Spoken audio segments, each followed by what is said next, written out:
Last thing before we go here tonight is about your car and our air. Documents obtained by the Associated Press show that the Trump administration was at least planning to argue with a straight face, stay with me here, that freezing emission standards for cars, choosing not to get tougher on the pollution that cars produce over the years, is actually for your own good.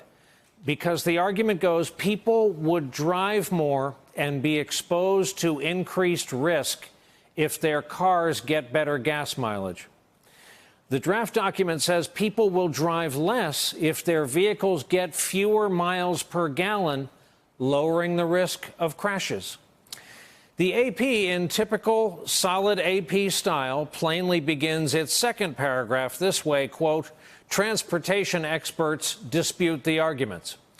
This is, in general, part of the Trump administration goal to reduce regulations and be pro-business community wherever possible, especially if it's an Obama-era regulation.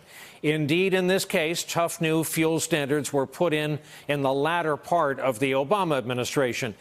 If you know cars, then you know that since the 60s, there's been something called California emissions. It's part of the Clean Air Act. It's designed to cut down on the unique type of smog that once plagued California.